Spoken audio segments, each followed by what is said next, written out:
आज के प्रोग्राम में हम बात कर रहे हैं रिजर्वेशन पॉलिसी के बारे में, उमर सरकार के वादों के बारे में। वादे तो उसने निभाए नहीं, लेकिन हर दिन वो एक नई उम्मीद देने की कोशिश करते हैं नौजवानों को।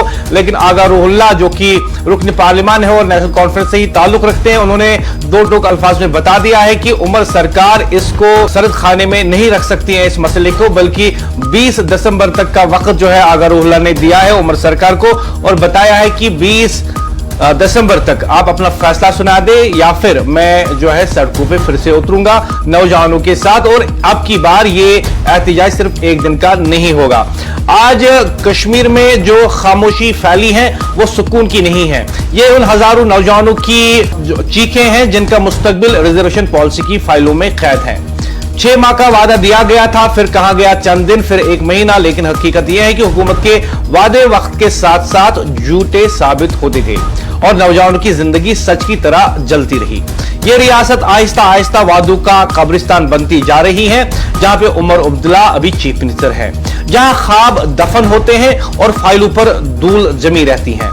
फैसले वहां होते हैं जहां हिम्मत हो, लेकिन यहां फैसले रुके हुए हैं और सिर्फ नौजवान आगे बढ़ रहे हैं, सिर्फ अपने नुकसान की तरफ। आज कश्मीर का नौजवान दीवार से लगा हुआ देखा जा रहा है। दीवार सरकार की खामोशी है, दीवार सियासी हिसाब की किताब है और हुकूमत शायद भूल गई है कि नौजवानों के कैरियर का हर दिन कीमती होता है और हर रात इनके एतमाद को थोड़ा थोड़ा मार देती है।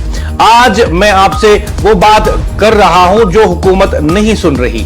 रिजर्वेशन पॉलिसी के नाम पर जो खेल चल रहा है, जो ताखिर नौजवानों की जिंदगी निगल रही है और जो सवाल हुकूमत टाल रही है, आज हम वो सब खोल कर रख देंगे, क्योंकि ये मसला कागजों का नहीं, एक पूरी नस्ल की तकदीर का है। चाहे तो अगर आप इसे आप कहें कि नीयत में खोट है, या फिर आप यूं कहिए कि उमर अब्दुल्ला के पास इख्तियार है, लेकिन वो इन इख्तियारात को नौजवानों की भलाई के लिए इस्तेमाल ही नहीं करना चाहता। और जब चीफ मिनिस्टर या उमर सरकार ऐसे काम नहीं करना चाहती जिनका वादा उन्होंने इलेक्शन से पहले किया हो, तो साफ नजर आता है कि पूरी कौम ने जिस वादे को लेकर वोट दिया था वो वादे पूरे नहीं होंगे। उमर अब्दुल्ला ने तकरीबन 1 हफ्ता लगा दिया इस बात को कहने में लोगों को कि मैं यहां पे पावर मिनिस्टर हूं और मैंने ऐसा कोई भी प्रपोजल ड्राफ्ट ना किया है, ना करने की हिदायत दी है। शायद 1 हफ्ते तक वो ये पता लगा रहे थे कि पावर का पोर्टफोलियो किसके पास है, और आखिर में उसे पता चला कि ये तो मेरे ही पास है। अब जब ऐसे चीफ मिनिस्टर होंगे, जब ऐसे लीडर्स होंगे, या फिर यूं कहिए कि जब गलती से लोगों ने ऐसे लीडर को चुना होगा, तो लोगों को अपनी गलती का खमियाजा उठाना ही पड़ेगा।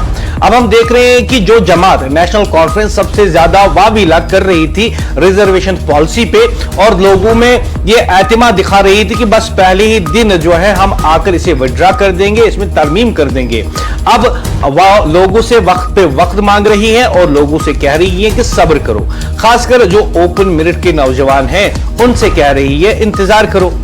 उनके पास सब कुछ है, लेकिन इंतजार करने के लिए वक्त नहीं, क्योंकि वो अपना कैरियर बनाना चाहते हैं, वो तालीम और तरबियत के साथ साथ सरकारी मुलाजमत करना चाहते हैं, अपने घर के लिए 4 पैसे कमाना चाहते हैं। लेकिन उमर अब्दुल्ला को उनके साथ कुछ लेना देना नहीं, बल्कि वो कहेंगे अभी मेरे पास 4 साल है, जो कि हम पहले ही दिन से सुनते आ रहे हैं। उमर अब्दुल्ला को लगता है कि हर दर्द की एक ही दवा है कि लोगों को बता दो अभी मेरे पास 4 साल है। लेकिन उन नौजवानों का क्या जो कहते हैं कि हमारे पास सिर्फ यही साल है, इसके बाद हमारी उम्र की हद जो है वो तजावुज कर जाएगी, फिर हम सरकारी मुलाजमत नहीं कर पाएंगे। लेकिन उमर अब्दुल्ला को उनका ये 1 साल नजर नहीं आता, उसे और इस असना में अगर आप मुतवाजना करें कि चीफ मिनिस्टर का नजरिया आम लोगों का नजरिया ये बिल्कुल मुख्तलिफ है। चीफ मिनिस्टर का दर्द और आम लोगों का दर्द ये मुख्तलिफ है, वरना होना यही चाहिए था कि जो आम लोगों का दर्द है वही चीफ मिनिस्टर का दर्द भी होना चाहिए। लेकिन हमारे पास आज की तारीख में एक ऐसा चीफ मिनिस्टर है जो कहता है मेरी हमशेरा के घर में मीटर लगा है, इसलिए गरीब को भी लगाना पड़ेगा। आज की तारीख में हमारे पास एक ऐसा चीफ मिनिस्टर है जो कहता है कि मेरे पास अभी 4 साल है, इसलिए इन नौजवानों के पास भी 4 साल होने चाहिए। यानी वो दुनिया को और अवामी मसाइल को अपने नजरिए से देखता है, अवाम के नजरिए से नहीं। और ऐसे चीफ मिनिस्टर ना ज्यादा देर चल पाते हैं ना ही टिक पाते हैं। आज यही वजह है कि नेशनल कॉन्फ्रेंस के अंदर उनके खिलाफ जो है एहतजाज हो रहा है।